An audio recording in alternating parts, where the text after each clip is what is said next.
Okay, so my artist research project is about the one and only Claude Monet. Monet has always been my favorite artist.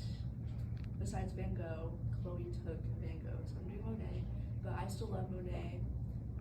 Ever since I was like 3, I always went to the art museums, and I always ran to like the Monet paintings because I just love them so much. So that's why I chose Monet as my artist. So this is my quote.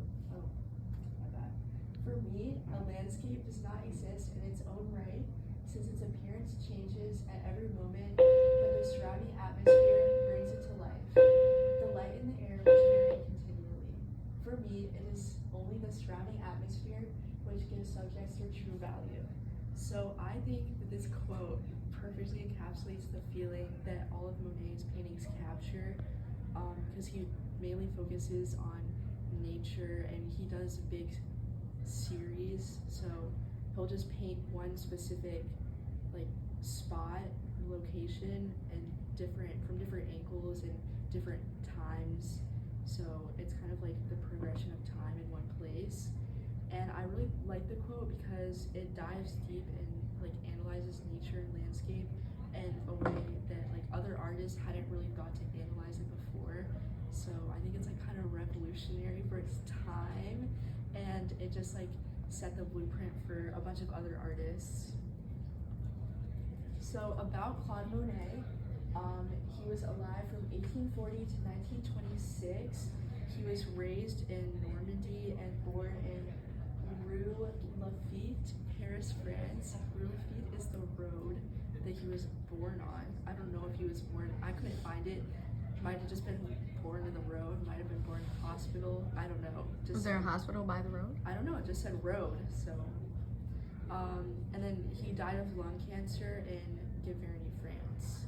So his education / apprenticeship, he went to a bunch of different places. So first he was introduced to plein air painting, which is just the act of painting outdoors and surrounding yourself into nature, by Eugene Boudon. And he studied along future impressionists such as Renoir and Bazille. And then he also studied informally with Dutch landscapist Johan Jonckheent, and he joined the Paris studio of academic history painter Charles Clier.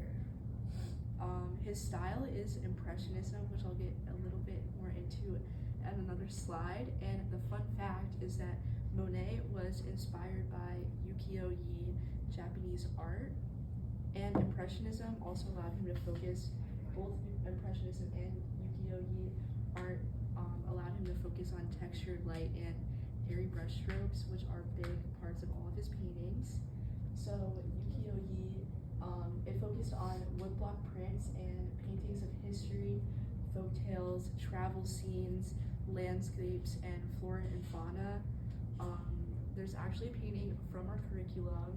It's The Wave of Kanagawa, or The Great Wave, and it was under our Asia unit and focuses on the irresistible force of nature and the weakness of human beings. This is also another one of my favorite artworks. And this style emerged in Europe after trade, and many artists during this time focused on tying in aspects of Japanese culture as well as African culture, just they saw it as exotic, and so they focus on technique, content, and materials. So a little bit about Impressionism. So it was developed in 19th century France, and it's based on the practice of painting outdoors and spontaneously on the spot, rather than in a studio and studying prior to the actual painting.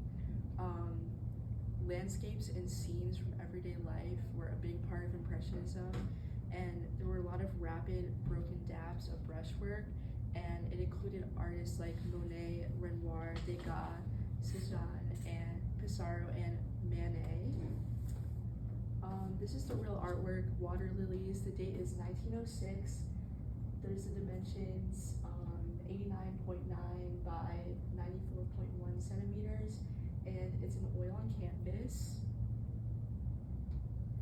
So form is, there's a lot of reflection. You can see probably what would be like the trees around it in the water, and there's light swirled brush strokes that kind of make it feel more like mystical, and there's thick textured paint, blended hues, especially within the water itself to make it more natural. And it was part of a group of 250 paintings created during Monet's last 30 years of life. And it was created, he created the pond on his property, but the neighbors kind of got mad. They were worried about the plants and the water lilies infecting the water. Not really sure why, because they were exotic, so they kind of just saw them as like a threat. But obviously he did not get rid of that pond. So for function, it captures complex beauty, radiance, and fragility found in nature, subtle progress and changes at the same spot, impermanence, meditational, and it feels as though you're standing in the middle of the pond, which I think is really cool. And the content, there's water lilies and lily pads floating upon a pond, and you gaze onto the pond from a fixed point. So this is my interpretation. I was gonna bring it in, but it was a little bit messy when I tried to pick it up. It kind of shattered. So what I did was all the flowers are cookies that I decorated, and then the background, I just took a baking sheet and covered it with parchment paper, and then took frosting and kind of tried my best to paint. So I just used like spatulas and toothpicks, and I also used like piping bags to get it onto the surface first. And it's pretty stylized and simplified, which kind of fits in with like the progression of the time after Impressionism, because everything started to get more simplified and abstracted. And there's thick texture and application. There's not really any negative space except just the extra parchment paper that I couldn't cut off, and the colors blend together. And then these are my resources.